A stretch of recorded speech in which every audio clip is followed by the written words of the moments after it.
তুরে সাইনা উপত্যকা, যেটি হজরত মুসা আলাইহি ওয়াসাল্লাম এবং বনি ইসরাইলের স্মৃতি বিজড়িত প্রান্তর।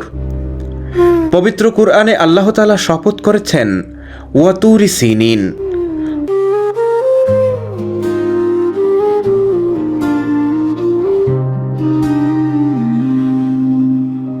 ফালাম্মা তাজাল্লা রব্বুহু লিল জাবালি জাবালুহু দাক্কা। অতঃপর যখন আল্লাহ তাআলার তাজাল্লি পাহাড়ের উপর প্রকাশ পেল, কুরআন বলে পাহাড়টি চূর্ণ বিচূর্ণ হয়ে গেল। বাস্তবে আমরা তাই দেখেছি। এই পাহাড়ের পাদদেশে আজও রয়েছে সেই শাজরাতুল মুআল্লাকা, তথা যে স্থানে আল্লাহ তাআলার কুদরত বর্ষিত হয়েছিল। এ পাহাড় এবং উপত্যকা ইসলামের ইতিহাসের একটি পবিত্র স্থান। এখানেই রয়েছে সামিরির সেই গাভী পূজার স্থান, নবী হজরত হারুন আলাইহি ওয়াসাল্লামের মাকবারা এবং ময়দান উত্তিহ, যেখানে আসমান থেকে মান্না এবং সালওয়া নাজিল হতো। পবিত্র এই তুরে উপত্যকায় ধূলিকণার মাঝে বাজে নূরে ঝংকার। এই হচ্ছে সেই ঐতিহাসিক গুহা, আর আমরা এখন রয়েছি -4 কিংবা 5-এ। চারদিকে দেখতে পাচ্ছেন অস্বাভাবিক সুন্দর লাগছে। এই ভ্রমণে আমরা মুখোমুখি হয়েছিলাম এক ভয়াবহ দুর্যোগপূর্ণ আবহাওয়ার, এমন দুর্যোগপূর্ণ যা ভাষায় প্রকাশ করা সত্যিই কঠিন। পাহাড়ের চূড়ায় অবস্থান করার সময় চারদিক ঘিরে ধরেছিল ঘন মেঘ, তীব্র ঠান্ডা আর প্রচণ্ড কুয়াশায়। দৃষ্টিসীমা প্রায় শূন্যের কোঠায় নেমে এসেছিল, আর সেই অবস্থায় আমরা বারংবার পথও হারিয়ে ফেলছিলাম। দেখা যাচ্ছে না, এতটাই মেঘ, মানে মেঘ জমেছে এখানে।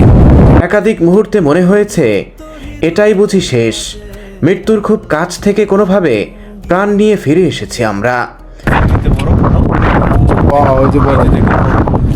তীব্র শীত আর বাতাসের কারণে হাতের আঙুলগুলো কার্যত অবশ হয়ে যাচ্ছিল। একইভাবে মুখ, গাল এবং ঠোঁটের কার্যক্ষমতা হারিয়ে ধীরে ধীরে অবশ হয়ে যাচ্ছিল। আজকে এই ভিডিওতে আপনাদের দেখাবো কিভাবে আমরা সেই ভয়ঙ্কর দুর্যোগপূর্ণ আবহাওয়ার মুখোমুখি হয়েও মৃত্যুর দুয়ার থেকে ফিরে আসতে পেরেছি। আলহামদুলিল্লাহ, আমি নিজেকে ধন্য মনে করছি যে মুসা আলাইহিস সালামের স্মৃতি বিজড়িত স্থান, ধ্যানে মগ্ন ছিলেন, যেখানে তাওরাত নাজিল হয়েছে, এমন একটি স্থানে জিয়ারত করতে পেরে নিজেকে ধন্য মনে করছি। এবং আমার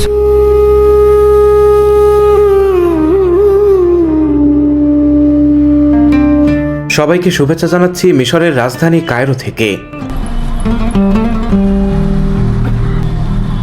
সকাল 7টায় কায়রোর ডাউনটাউন থেকে আমরা বেরিয়ে পড়েছি গন্তব্য রাজধানীর তাহরির স্কয়ার। না, ঠিক তাহরির স্কয়ার নয়, তাহরির স্কয়ার সংলগ্ন তানজুমান বাস স্ট্যান্ড। সেখান থেকেই মূলত শুরু হতে যাচ্ছে আমাদের আজকের যাত্রা।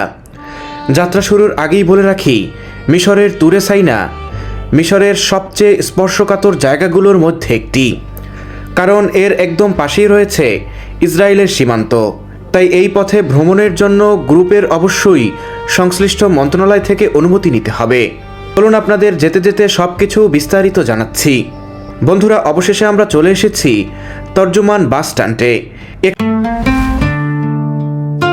এখান থেকেই সকাল 8:30টায়, দুপুর 12টায় এবং বিকাল 3টায় বাস ছেড়ে যায় তুরে সাইনার উদ্দেশ্যে। আমরা গতকাল রাতেই টিকিট কেটে রেখেছিলাম, তাই সকালবেলা টিকিট কাটার জন্য আলাদা কোনো ঝামেলা পোহাতে হয়নি।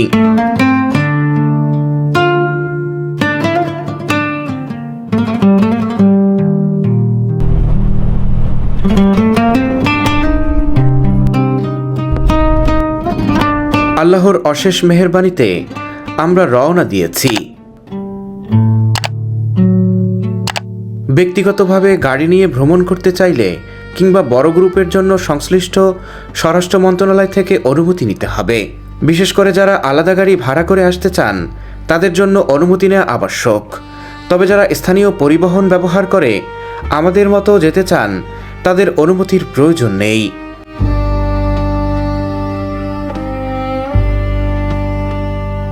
প্রথমে আমাদের বাস এখান থেকে আলতুর শহরে যাবে। সেখান থেকে মাইক্রোবাসের মতো এক ধরনের গাড়িতে করে জাবালে মুসা বা সিনাই পর্বত পর্যন্ত 60 কিলোমিটারের পথ পাড়ি দিতে হবে। তবে ব্যক্তিগতভাবে গাড়ি ভাড়া নিয়ে আসলে এই সমস্যাটি নেই।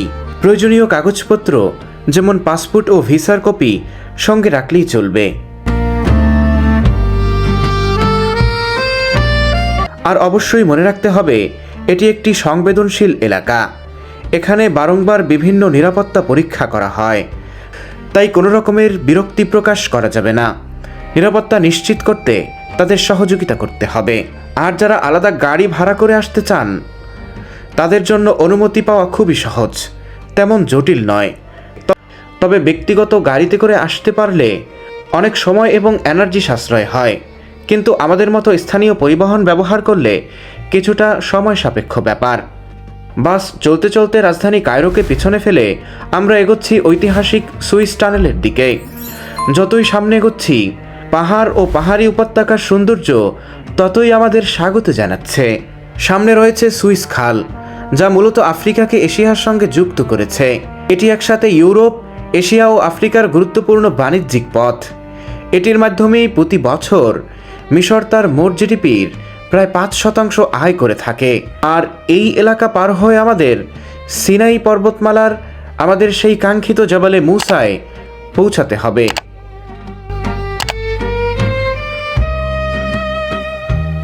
সুইস টানেলে 2 থেকে 3 স্তরে নিরাপত্তা পরীক্ষা হয়, তাই ক্যামেরা ব্যবহার সম্পূর্ণ নিষিদ্ধ। তাই কোনো রকমের ছবি বা ভিডিও ধারণ করা সম্ভব হয়নি। আলহামদুলিল্লাহ আমরা সফলভাবে নিরাপত্তা তল্লাশি শেষে সুইস খাল পার হয়েছি। এখন আমাদের গাড়ি ছুটে চলছে সিনাইয়ের গুরুত্বপূর্ণ আল তুর শহরের দিকে। আর এই পথের সৌন্দর্যের কথা আপনাদের কিভাবে বুঝাবো? আমি এই সৌন্দর্যের সামনে ভাষা হারিয়ে ফেলেছি। অপরূপ মায়াবী সৌন্দর্য, পাহাড়ি পথার নিস্তব্ধ মরুভূমির অপরূপ দৃশ্য। জ্ঞাতার্থে বলে রাখি, এটি পাহাড়ি ও কিছুটা ঝুঁকিপূর্ণ এলাকা হলেও এটি নৈসর্গিক সৌন্দর্যের এক লীলাভূমি। এখানেই ফেরাউনের অত্যাচারে অতিষ্ঠ হয়ে মুসা আলাইহিসসালাম এবং তার অনুসারীরা পরিত্রাণ পেয়েছিলেন এই উপত্যকায়। এখানে রয়েছে হযরত মুসা আলাইহিসসালামের লাঠির আঘাতে আল্লাহর কুদরতে সৃষ্টি 12টি পানির কূপ, যা আজও বিদ্যমান রয়েছে।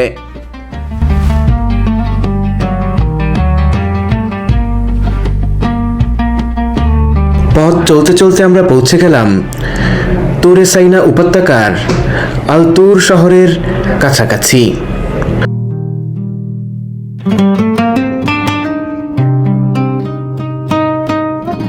শহর অভিমুখে অল্পকালের জন্য বাস থামলো।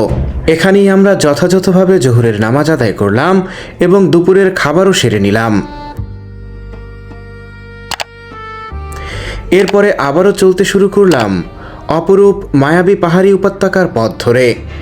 একদিকে লোহিত সাগরের বিস্তীর্ণ জলরাশি, অন্যদিকে মরুভূমি আর পাহাড়ের অনিন্দ্য দৃশ্য, যা দীর্ঘকাল মানব স্মৃতিতে অটল থাকবে।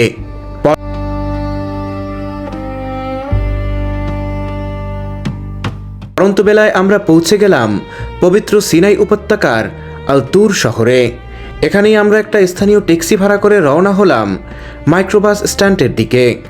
আমাদের ট্যাক্সির ভাড়া পড়েছে 20 ইজিপশিয়ান পাউন্ড।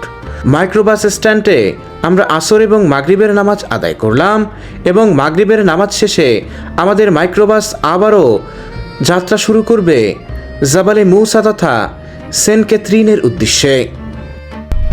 মাগরিব এবং এশার নামাজ আদায় করে সন্ধ্যা 8টার দিকে এবার আমরা রওনা হচ্ছি আমাদের সেই কাঙ্ক্ষিত গন্তব্য এবং শেষ স্টপেজ অর্থাৎ সেন্ট ক্যাথরিন তথা জবালে মুসার পাদদেশে, যেখান থেকে আজকে রাত্রে আমরা সেই ঐতিহাসিক তুরে সাইনা পর্বত আরোহণ করব।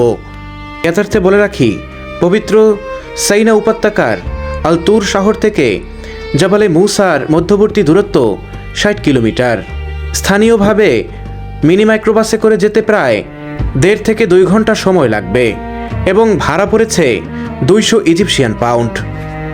তো চলুন আর কথা বাড়াবো না, দেখা হচ্ছে সরাসরি জাবালে মুসার পাদদেশ থেকে। রহমতুল্লাহি ওয়া বারাকাতুহু। ইতিহাস, ঐতিহ্য, সভ্যতা এবং সালতানাতের আতুরঘর নীলনদ, পিরামিড, মরুসাহারার দেশ মিশর থেকে আপনাদের সবাইকে শুভেচ্ছা জানাচ্ছি। বন্ধুরা, আজকে আমি রয়েছি হযরত মুসা এবং বনি ইসরাইলের স্মৃতি বিজড়িত প্রান্তর জাবালে তুরের পাদদেশ থেকে। আমরা বহু পথ অতিক্রম করে এখানে এসেছি, বহু রকমের চেকপোস্টের সম্মুখীন হয়েছি। আলহামদুলিল্লাহ অবশেষে আমরা এখানে এসে পৌঁছেছি। এই প্রান্তরেই রয়েছে অসংখ্য বনি ইসরায়েলের নবীদের ইতিহাস, বিশেষ করে হজরত মুসা আলাইহি ওয়াসাল্লাম এবং তার ভাই হজরত হারুন আলাইহি ওয়াসাল্লামের কথা বিশেষভাবে উল্লেখ করতেই হয়। আমার ঠিক পিছনটাতেই রয়েছে নবী হজরত হারুন আলাইহি ওয়াসাল্লামের মাকবারা এবং পৃথিবীতে প্রথম গোবৎসর যে পূজা চালু হয়েছিল সামিরির, সেই গোবৎসর পূজার স্থান। বন্ধুরা, সব কিছুই আপনাদের ঘুরে ঘুরে দেখাবো, তো চলুন শুরু করা যাক। এই মুহূর্তে খুব মনোযোগ আকর্ষণ করছি, কারণ সামান্য বেখেয়াল হলে আপনাদের জন্য পর্বতচূড়ায় অপেক্ষা করছে ভয়াবহ বিপদ। প্রয়োজনীয় প্রস্তুতি: মাইনাস তাপমাত্রার জন্য উপযোগী পোশাক পরিধান করতে হবে, হাতে মোটা উলের দস্তানা পরতে হবে, নাক ও মুখ ভালোভাবে ঢেকে রাখার জন্য মাফলার পরতে হবে, কান ও মাথা সুরক্ষার জন্য মোটা কানটুপি আবশ্যক, হালকা খাবার, বিস্কুট কিংবা পানি সাথে রাখা জরুরি, প্রয়োজনীয় ঔষধ ও প্রাথমিক চিকিৎসা সামগ্রী সাথে রাখবেন। মাইনাস তাপমাত্রার পোশাক অবশ্যই আগে থেকেই সংগ্রহ করে রাখতে হবে, তবে ভুলবশত যদি দস্তানা বা কানটুপি ফেলে আসেন তবে পর্বত আরোহণের পূর্বে এখান থেকে কিনে নিতে পারবেন, যদিও সাধারণ দামের তুলনায় কিছুটা বেশি হবে। অপ্রত্যাশিত পরিস্থিতি এড়াতে এসব বিষয় আগেভাগেই খেয়াল করে রাখা জরুরি। এছাড়াও পর্বত আরোহণের সময় সঙ্গে প্রয়োজনীয় ঔষধ, ছোট পানির বোতল এবং হালকা কিছু স্ন্যাক্স রাখবেন, যা আরোহণে স্বস্তি যোগাবে।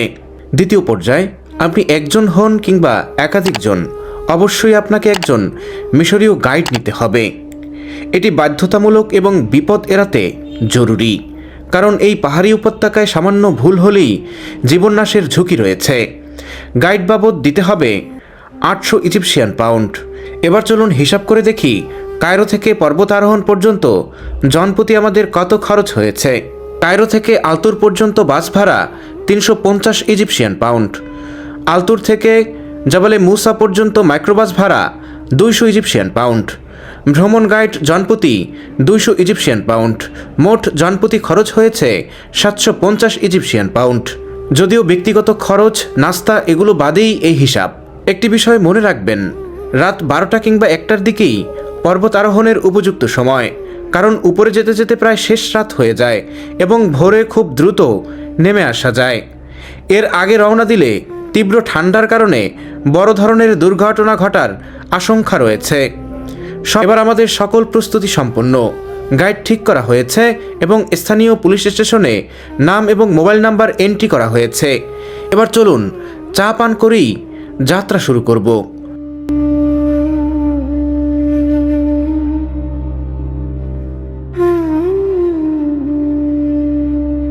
আজকের এই ভ্রমণে আমার সঙ্গী হিসেবে আছেন লিয়াকত আলী আঙ্কেল, বিদজ্ঞ আলেম শাহ রিয়াজউদ্দিন গনি হাফিজাহুল্লাহ, রাকিবুল ইসলাম অভিভাই এবং মিশরীয় সফটওয়্যার ইঞ্জিনিয়ার মোহাম্মদ।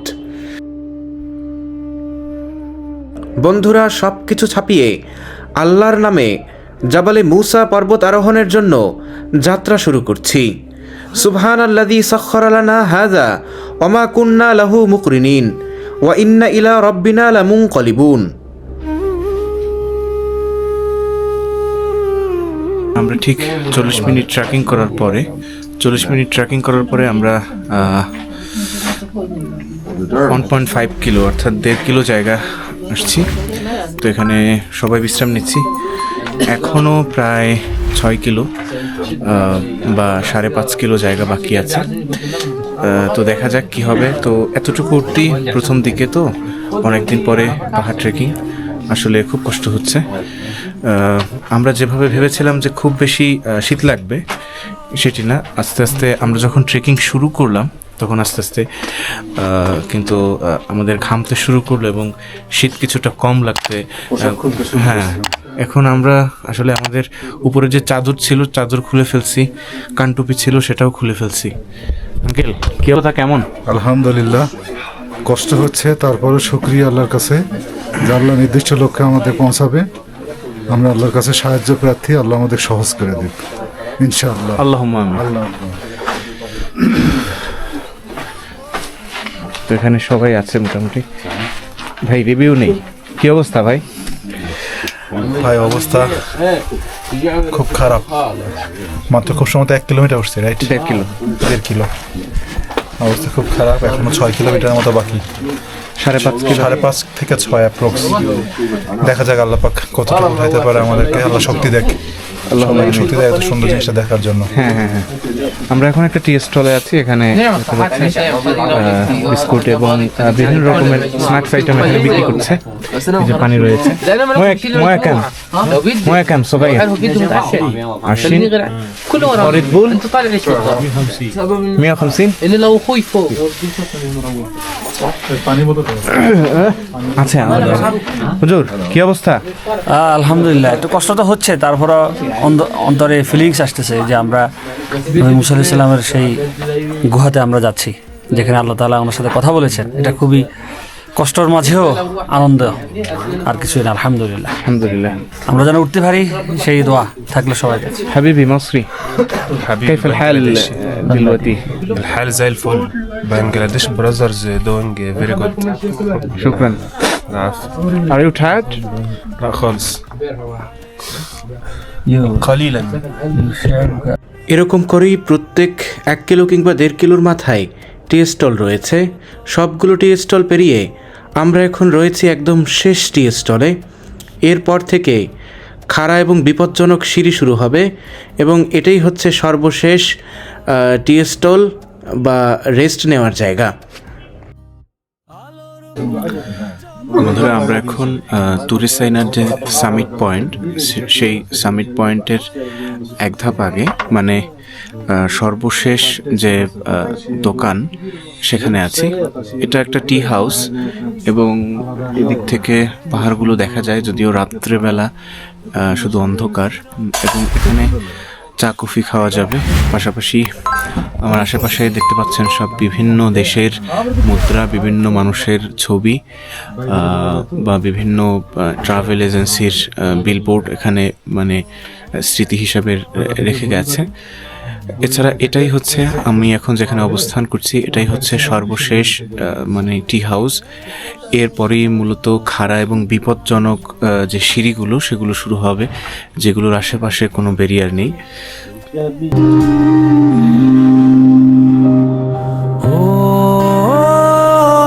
শুভ সকাল, সবাইকে শুভেচ্ছা জানাচ্ছি মিশরের দ্বিতীয় বৃহৎ পর্বতশৃঙ্গ জাবালে মূসা বা হযরত মূসা আলাইহিস সালামের পবিত্র পর্বত থেকে। ও তুরে শাইনা চূড়ায় চূড়ায় আলো। এই পর্বতের পবিত্র ভূমিতেই নাজিল হয়েছিল আসমানি কিতাব তাওরাত। পর্বতের সামিট পয়েন্টে আজও দাঁড়িয়ে আছে একটি মসজিদ ও একটি গির্জা। মসজিদের একেবারে পাশেই রয়েছে সেই ঐতিহাসিক গুহা, যেখানে ধ্যানমগ্ন অবস্থায় ইবাদতে মশগুল থাকতেন খোদার নবী হযরত মূসা আলাইহিস সালাম। এ গুহাতেই মুসলমানদের পাশাপাশি ইহুদি ও খ্রিস্টানদের কাছেও একটি পবিত্র তীর্থস্থান হিসেবে বিবেচিত। প্রচণ্ড শীত ও কঠিন পথ অতিক্রম করে মানুষ এখানে আসে। এই ইতিহাস ও আত্মিক টান তার মূল কারণ।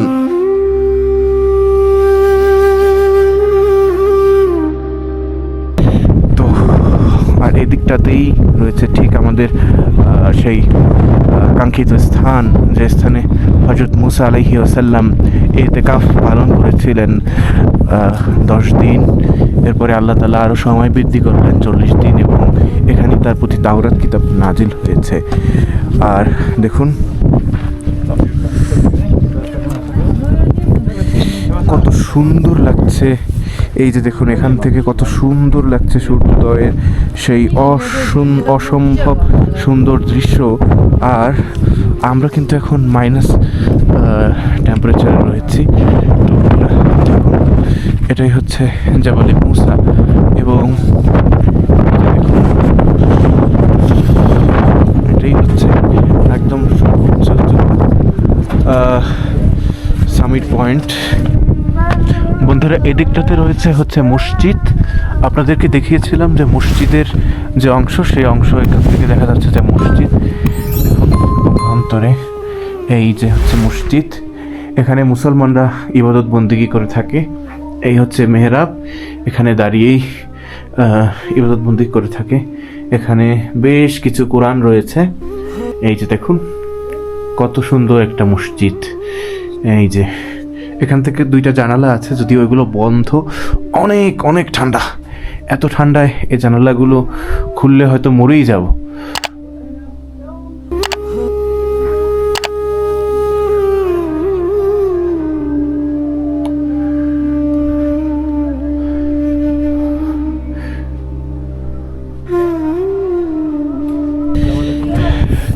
এবং এর পাশে আরো একটি জিনিস রয়েছে, এটা হচ্ছে আমরা এখন যে পাহাড়ে অবস্থান করছি, এটি হচ্ছে মিশরের দ্বিতীয় বৃহৎ পাহাড়। এ প্রসঙ্গ স্পষ্টভাবে আল্লাহ তাআলা স্মরণ করেছেন তার পবিত্র গ্রন্থ আল কুরআনের সূরায়ে আত-তিনে, ওয়াত-তিনি ওয়াজ-জাইতুন ওয়াতুরি সিনিন, অর্থাৎ শপথ তিন ও জৈতুনের এবং শপথ সিনাই পর্বতের।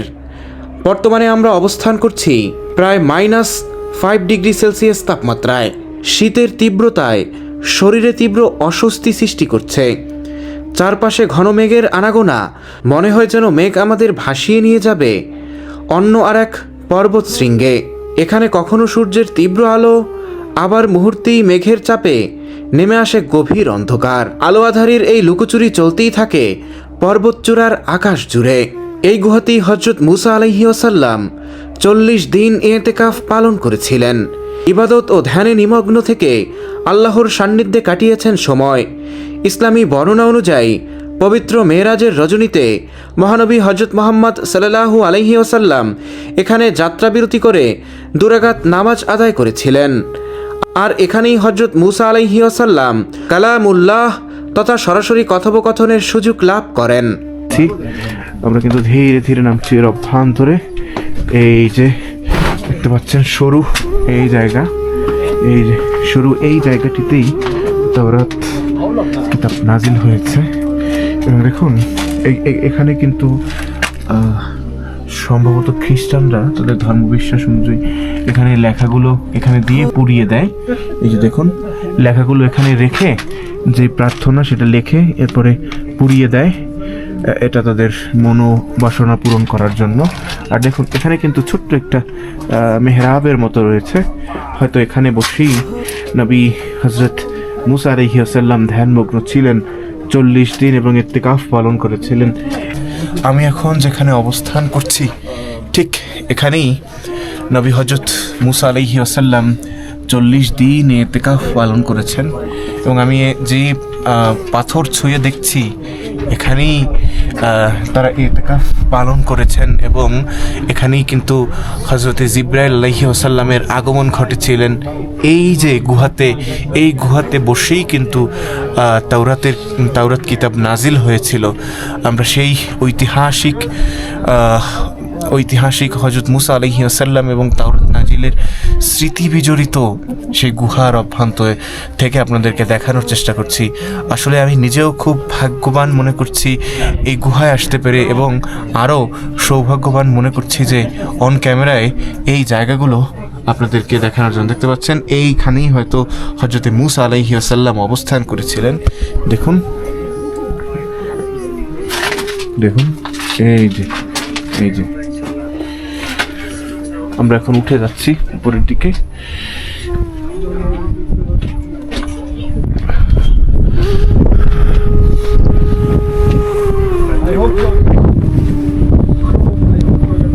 কেমন লাগতেছে এখানে এসে? আলহামদুলিল্লাহ, সুম্মা আলহামদুলিল্লাহ। আমি নিজেকে ধন্য মনে করছি যে মুসা আলাইহিস সালামের স্মৃতি বিজড়িত স্থান, যেখানে তিনি ধ্যানে মগ্ন ছিলেন, যেখানে তাওরাত নাজিল হয়েছে, এমন একটি স্থানে জিয়ারত করতে পেরে নিজেকে ধন্য মনে করছি। এবং আমার সাথে যারা আসছেন আমরা সকলেই নিজেকে ধন্য মনে করছি।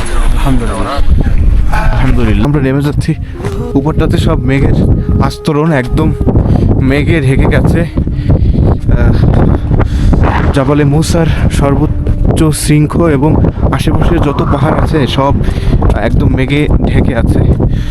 তো আমরা খুব এত ঠান্ডা, আপনারা দেখতে পাচ্ছেন যে এই যে বরফ পড়ছে, দেখুন এই যে বরফ পড়ে গেছে।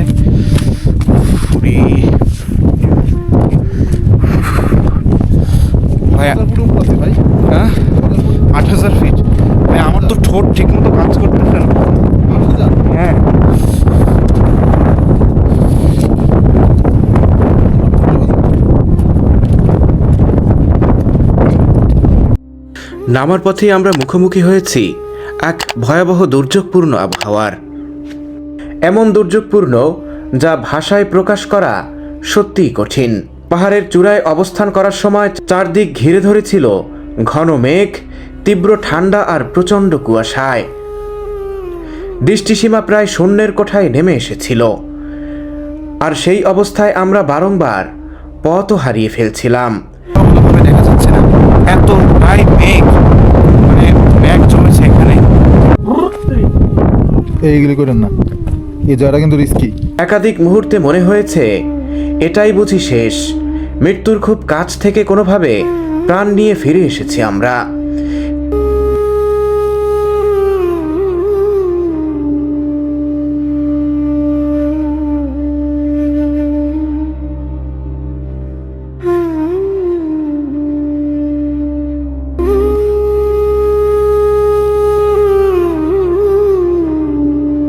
তীব্র শীত আর বাতাসের কারণে হাতের আঙুলগুলো কার্যত অবশ হয়ে যাচ্ছিল।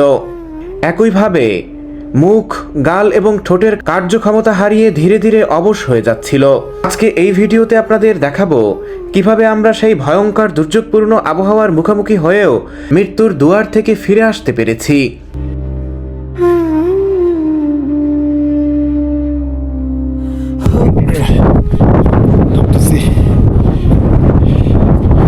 এই ভিডিও, এই যে এটা হচ্ছে ভিউ, প্রচন্ড কষ্ট। আল্লাহু আকবার, আল্লাহু আকবার। এটা বলে দেখুন, শুরু করেও লাগে। ওয়াও, এই যে বড়। এভাবেই সীমাহীন কষ্ট আর হাজারো ঝুঁকি মাথায় রেখে আমরা এগিয়ে চলছিলাম। শীতের তীব্রতায় তখন মাথায় আর কোনো চিন্তা কাজ করছিল না। তবে হ্যাঁ, খোদা তাআলার অশেষ কৃপা ছিল আমাদের সঙ্গে। আল্লাহ তাআলার বিশেষ মেহেরবানিতে আমরা যখন উপরের সেই ঘন মেঘের স্তর, যেটি ছিল সম্পূর্ণ ঝুঁকিপূর্ণ এবং যেখানে কোনো রকমের সেফটি ব্যারিয়ার নেই, আমরা সেটি অতিক্রম করতে সক্ষম হলাম।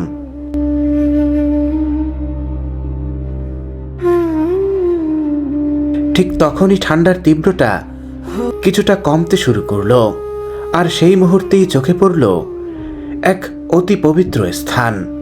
এখানেই মহান আল্লাহ তাআলা বলেন, ক্বালা ইয়া মূসা মা তিলকা বিয়ামিনিকা ক্বালা হিয়া আসায়া। অর্থাৎ আল্লাহ বলেন, হে মূসা, তোমার হাতে কি? তিনি বললেন, এটি আমার লাঠি। তিনি ফের আবার বললেন, এটি দ্বারা তুমি কি করো? তিনি বললেন, আমি এটা দ্বারা মানুষকে পথ দেখাই এবং বকরিদেরকে পাতা পেরে দেই। তখন আল্লাহর নির্দেশে লাঠিটি জমিনে ছেড়ে দিলেন। সঙ্গে সঙ্গে তা রূপ নিল এক বিষধর সাপে। অতপর আবার আল্লাহর নির্দেশে অত্র সাপটিকে ধরে ফেললেন। তা হয়ে গেল লাঠি।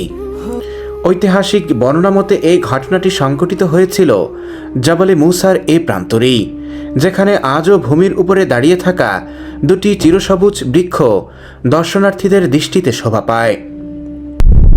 আল্লাহ তাআলা হযরত মূসা আলাইহিস সালামকে প্রশ্ন করলেন, হে মূসা, তোমার হাতে ওটা কি? তিনি বললেন, লাঠি। তিনি ফের আবার বললেন, তুমি এটা দ্বারা কি কার্য সম্পন্ন করো? তিনি বললেন, আমি এটা দ্বারা পথ নির্দেশ করি, আমাদের বকরির পালকে পাতা পেরে খাওয়াই। তখন আল্লাহ তাআলা নির্দেশ করলেন, তোমার ওই লাঠিটাকে তুমি মাটিতে ছেড়ে দাও। এবং যখন মাটিতে ছাড়া হলো, তখন সেটা সাপে রূপান্তরিত হলো। সেই যে জায়গাটা, আমি এখন দাঁড়িয়ে আছি ঠিক সিনাই উপত্যকার সেই জায়গাটিতে। আমার পিছনে যে দেখতে পাচ্ছেন দুটি গাছ দেখা যাচ্ছে, এটি হচ্ছে সেই জায়গা যেখানে মূসা আলাইহিস সালাম আল্লাহর নির্দেশে লাঠি ওখানে ছেড়ে দিয়েছিলেন এবং ওখানেই সাপে পরিণত হয়েছিল। এই যে দেখুন, এটাই হচ্ছে সেই জায়গা। এরপরে আল্লাহ তাআলা পবিত্র কোরআনে আরো বলেন, ফখলা না আলাইক ইন্নাকা বিল ওয়াদিল মুকদ্দাসি তুয়া।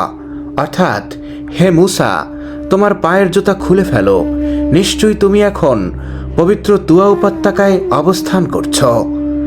আল্লাহ তাআলার নূরের তাজাল্লিতে জাবালে মূসা সহ আশেপাশের পাহাড়ের বিরাট অংশ পাথর চূর্ণ বিচূর্ণ হয়ে গেছে। খুব কাছ থেকে তাকালে স্পষ্ট বোঝা যায় পাথরের গায়ে কালচে দাগ, যেন আগুনে পুড়ে গেছে। এ প্রসঙ্গে পবিত্র কোরআনে আল্লাহ তাআলা বর্ণনা করেন, ফালাম্মা তাজাল্লা রব্বুহু লিল জাবালি জাবালুহু দাক্কা ওয়া খাররা মূসা সাঈকা, অর্থাৎ অতঃপর যখন তার প্রতিপালক পাহাড়ের উপর নিজ নূরের তাজাল্লি প্রকাশ করলেন, তখন পাহাড় চূর্ণ বিচূর্ণ হয়ে গেল এবং মূসা অচেতন হয়ে পড়লেন। অসম্ভব সুন্দর ও নান্দনিক এক দৃশ্যের অবতারণা ঘটেছে পাহাড়ের এ প্রান্তে এসে। মহান আল্লাহ তাআলার কুদরত ও মহিমা সত্যিকার অর্থে অনুধাবন করার ক্ষমতা আমাদের নেই। চমৎকার দৃশ্য। এই যে দেখুন, এই পথ বেয়ে এখান থেকে ওই যে নেমে যাচ্ছে, ওই যে নেমে এই সেন্ট ক্যাথরিনে চলে যাচ্ছে। এই যে দেখুন, এবং দেখতে পাচ্ছেন পাহাড়গুলো চূর্ণ বিচূর্ণ হয়ে গেছে। শুধু যে পুড়ে গেছে বিষয়টা এমন না, পাহাড়গুলো চূর্ণ বিচূর্ণ হয়ে গেছে। দেখুন দেখুন, প্রত্যেকটা পাহাড় চূর্ণ বিচূর্ণ হয়ে টুকরো টুকরো হয়ে গেছে। আল্লাহ তাআলার নূরের তাজাল্লিতে এই পাহাড়গুলো এভাবেই চূর্ণ বিচূর্ণ হয়ে গেছে। পিছনে দেখতে পাচ্ছেন মাল বোঝাই যে উটগুলোকে, উটের পিঠে কিন্তু মালামাল রয়েছে, যে মালামালগুলো উপরে যে দোকানগুলো থাকে সেখানে বেচা বিক্রির কাজে ব্যবহৃত হয়। সেই মাল বোঝাই উটগুলোকে টেনে টেনে কিন্তু উঠাচ্ছে। ওই যে দেখুন, ওই যে দেখুন, এরকম মাঝখানে মাঝখানে অসংখ্য বসার জায়গা আছে। এইগুলোতেই মূলত আমরা রাত্রেবেলা বিশ্রাম নিয়েছি। এই যে দোকান আছে, এই যে দেখুন, বসার জায়গা আছে। মহান আল্লাহ তাআলার কুদরত ও মহিমা সত্যিকার অর্থে অনুধাবন করার ক্ষমতা আমাদের নেই। তিনি দিনকে করেছেন আলোকিত আর রাতকে করেছেন অন্ধকারাচ্ছন্ন। বিজন মরুভূমির এই পাহাড়ি সৌন্দর্য আজও আল্লাহ তাআলার পবিত্র কুদরতের এক অনুপম দৃষ্টান্ত হয়ে পৃথিবীর নানা প্রান্ত থেকে আগত মানুষের হৃদয়ে গভীরভাবে স্থান করে নিয়েছে।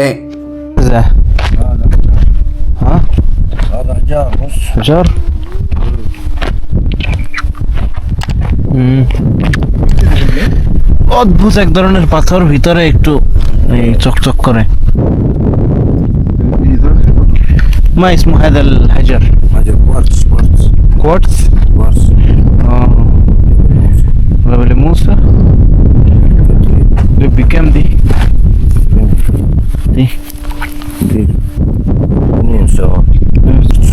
كوارتز. ওই যে 100 টাকা, এটা 50 টাকা। কি এগুলো কি এমনি ওই আরের পাথর যা বলে মানে ভিতরে যে একটা নিয়ামত আছে, ভিতরে একটা কি জানি আছে। এই যে পাথরগুলো এগুলো কিন্তু মূল্যবান। পথ চলতে চলতে এখানেই শেষ করছি আমাদের জাবালে মুসায় আরোহণ ও অবতরণের সূচনা পর্ব। বন্ধুরা, আগামী পর্বের ভিডিওতে আপনাদের সামনে তুলে ধরার চেষ্টা করব সেই ঐতিহাসিক শাজারাতুল মুআল্লাকা, যে গাছের কাছে মহান রব্বুল আলামিন তার কুদরত প্রকাশ করেছিলেন এবং হযরত মুসা আলাইহিস সালামকে বলেছিলেন, হে মুসা, তুমি তোমার পায়ের জুতা খুলে ফেলো, তুমি এখন পবিত্র তুয়া উপত্যকায় অবস্থান করছো। এর পাশাপাশি দেখব সেই কূপটি যেখান থেকে হযরত মুসা আলাইহিস সালামের গর্ভবতী স্ত্রী পানি ব্যবহার করেছিলেন গর্ভকালীন সময় থেকে পরবর্তী প্রয়োজনীয় কার্য সম্পাদনের জন্য। এছাড়াও এর অভ্যন্তরে সংরক্ষিত রয়েছে মহানবী সাল্লাল্লাহু আলাইহি ওয়াসাল্লাম প্রদত্ত ঐতিহাসিক চুক্তিনামা। সবকিছু নিয়ে ফিরছি আগামী পর্বে।